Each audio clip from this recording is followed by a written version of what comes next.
क्या आपने कभी किसी ऐसी अजीबोगरीब भयावह घटना के बारे में सुना है जिसकी कहानी की हल्की सी फुसफुसाहट भी आपकी रीढ़ में सिहरन पैदा कर दे? नहीं? तो ध्यान से सुनिए, क्योंकि यह कोई कहानी नहीं है, यह एक चेतावनी है। एक ऐसी ट्रेन के बारे में चेतावनी जो हर 50 साल में एक बार दिखाई देती है। और अगर आप इसे देखते हैं तो आपका जीवन कभी भी पहले जैसा नहीं रहेगा। वाराणसी 1973 की शुरुआत वाराणसी की संकरी घुमावदार गलियों से हुई, जहां जलती हुई अगरबत्ती की गंध गंगा के किनारे अंतिम संस्कार की चिताओं के धुएंदार धुंध के साथ मिल जाती थी। एक ऐसा शहर जो समय जितना ही पुराना है, हर पत्थर में कहानियां और हर छाया में रहस्य समेटे हुए है।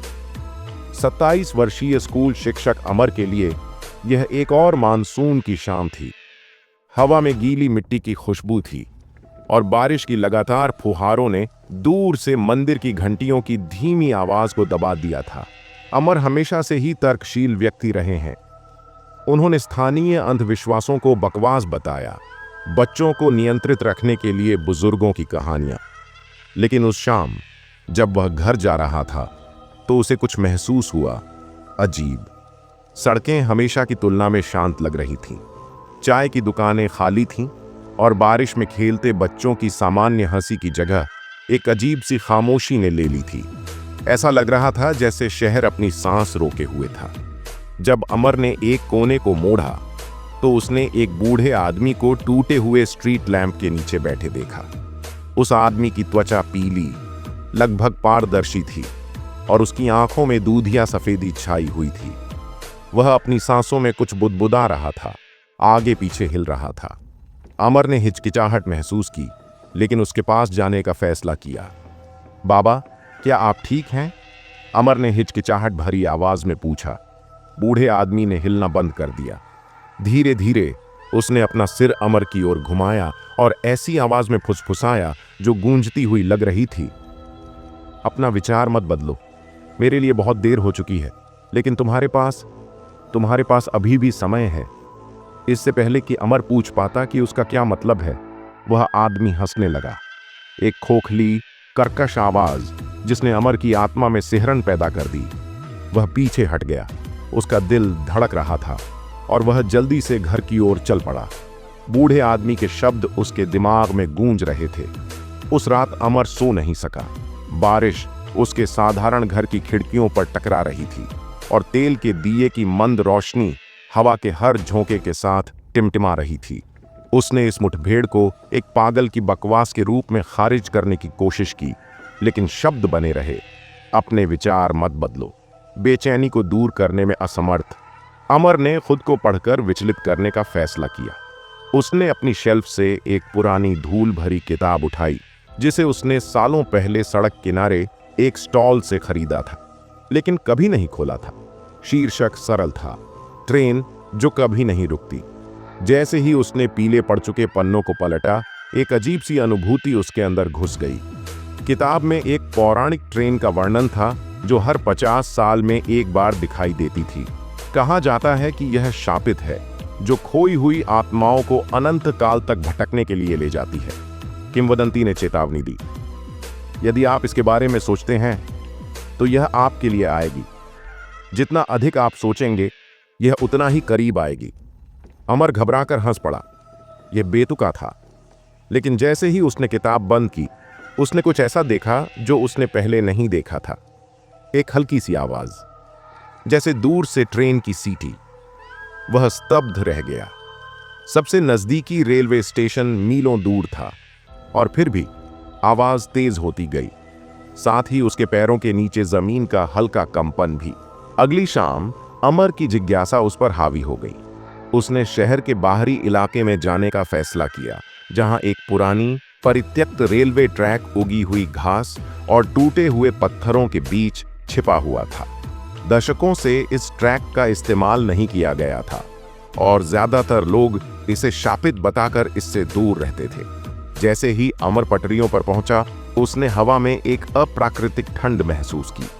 सूरज ढल रहा था, लंबी परछाइयां बना रहा था जो अपने आप मुड़ती और हिलती हुई लग रही थीं। वह वहां खड़ा था, इंतजार कर रहा था। हालांकि उसे यकीन नहीं था कि वह किस लिए इंतजार कर रहा था। और फिर उसने इसे देखा। दूर से एक हल्की रोशनी दिखाई दी जो हर गुजरते पल के साथ तेज होती जा रही थी। ट्रेन की सीटी की आवाज हवा में गूंज रही थी और उसके पैरों के नीचे जमीन कांप रही थी। ट्रेन के नजर आते ही अमर का दिल तेजी से धड़कने लगा। यह किसी भी ट्रेन से अलग थी जिसे उसने पहले कभी नहीं देखा था। डिब्बे कोयले की तरह काले थे, जिनकी खिड़कियां एक भयानक अलौकिक रोशनी से चमक रही थीं। धुंधले शीशे के पार वह छायादार आकृतियों को घूरता हुआ देख सकता था। उनके चेहरे धुंधले थे, लेकिन उनकी आंखें मंद मंद चमक रही थीं। अमर भागना चाहता था, लेकिन वह वहीं जड़वत था, दूर देखने में असमर्थ। जैसे ही ट्रेन उसके पास पहुंची, उसकी गति धीमी हो गई। उसके पहिए जंग लगी पटरियों से टकरा रहे थे। यह रुक गई और निकटतम डिब्बे का दरवाजा चरमरा कर खुला। एक आवाज ने पुकारा, नरम लेकिन आज्ञाकारी, अमर, अंदर आओ। अमर पीछे की ओर लड़खड़ा गया। उसका दिमाग दौड़ रहा था। उन्हें उसका नाम कैसे पता चला? घबराहट ने उसे जकड़ लिया और वह भागने के लिए मुड़ा। लेकिन वह चाहे जितनी भी दूर जाए, ट्रेन की सीटी की आवाज उसका पीछा करती रही, एक भयावह धुन की तरह उसे परेशान करती रही। अगले कुछ दिनों में अमर का जीवन उलझने लगा। उसे हर जगह ट्रेन दिखाई देती थी, अपने सपनों में, गंगा के पानी के प्रतिबिंब में, यहाँ तक कि रात में उसकी दीवारों पर नाचती छायाओं में भी। जितना अधिक वह इसके बारे में न सोचने की कोशिश करता, उतना ही यह उसे खा जाता।